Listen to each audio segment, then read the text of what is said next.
Faire louer sa maison par une agence ou le faire seul?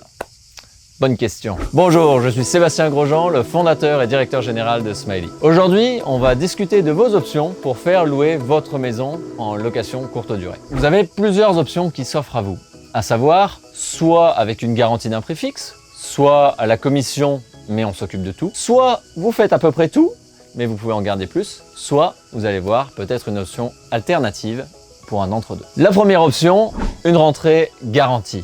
En général, vous allez retrouver une rentrée pour votre bien qui va être à peu près par rapport au coût vendu aux voyageurs dans les 40 à 50% de frais. Ça peut être très cher, or vous n'avez rien à faire. C'est une solution où si vous voulez absolument pas vous occuper de cette activité de location, vous voulez juste vous garantir un revenu par an, vous la mettez en sous-location à ce type d'agence. À savoir cependant, comme on a pu le voir pendant la crise du Corona, il peut y avoir des clauses d'annulation de ces contrats en période de crise. Donc, est-ce votre revenu vraiment garanti?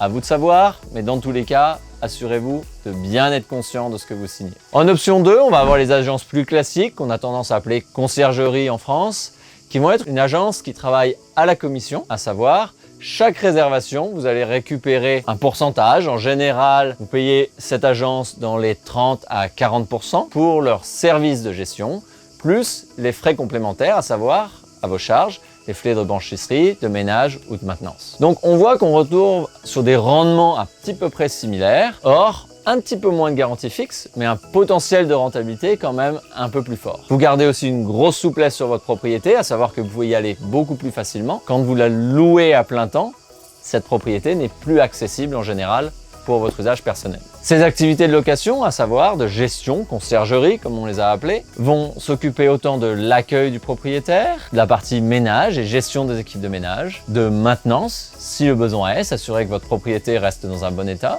mais aussi toute la partie commercialisation, comment pricer votre propriété, comment faire des photos pour votre propriété pour la mettre en avant, comment la lister sur les différents portails de location. C'est un travail qui est finalement très complet, qui est très chronophage, mais qui va permettre d'avoir le meilleur rendement pour votre propriété. Vous avez une autre option aussi pour les personnes qui sont plus techniques, qui ont plus de temps, qui est de le faire vous-même. Vous pouvez peut-être tout simplement vous lister sur Airbnb et faire l'accueil de vos voyageurs ou peut-être leur laisser une boîte à clés ou une serrure connectée. Faire le ménage vous-même ou avec quelqu'un en vous assurant que vous ayez une qualité qui soit vraiment conforme aux règles de sécurité sanitaire et de standard pour fournir une expérience haut de gamme et de qualité à vos voyageurs. N'oubliez pas qu'on a aussi des contraintes réglementaires qui sont à respecter, mais aussi la partie maintenance. Si quelque chose ne fonctionne pas, ça veut dire qu'il faut pouvoir être disponible pour intervenir dans la propriété et s'assurer que votre voyageur ait une expérience des plus agréables. Ça, c'est une opération qui demande aussi beaucoup de travail en amont. S'assurer que votre propriété soit bien listée, donc avec des photos de qualité, professionnelles. Si vous voulez arriver à louer, c'est vraiment conseillé. Mais aussi, vous pouvez avoir la présentation de votre listing, donc une belle description, un titre qui va attirer le voyageur. Bien présenter ces choses-là, mais ça veut certainement dire se mettre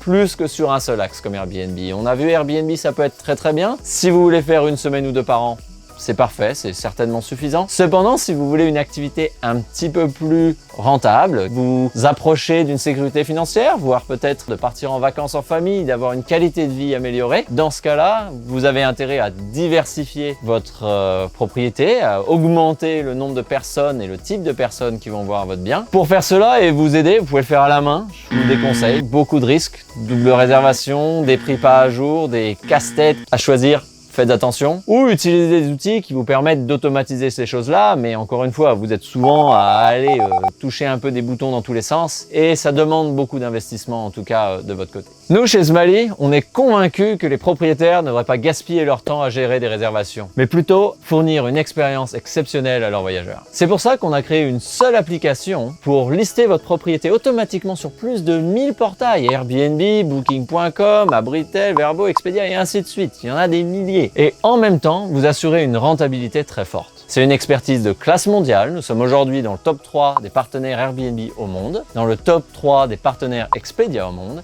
Et cette année, en 2021, nous avons été nommés le meilleur partenaire avec Booking.com. C'est pour ça que, au final, plus qu'une application, nous sommes votre partenaire pour une activité de location de vacances facile, sûre et rentable. N'oubliez pas, c'est gratuit. Vous payez juste une petite commission sur vos réservations. Pour en profiter dès aujourd'hui, cliquez sur le lien ci-dessous et on vous retrouve de l'autre côté. On se rejoint très bientôt pour une prochaine vidéo. Bonne journée.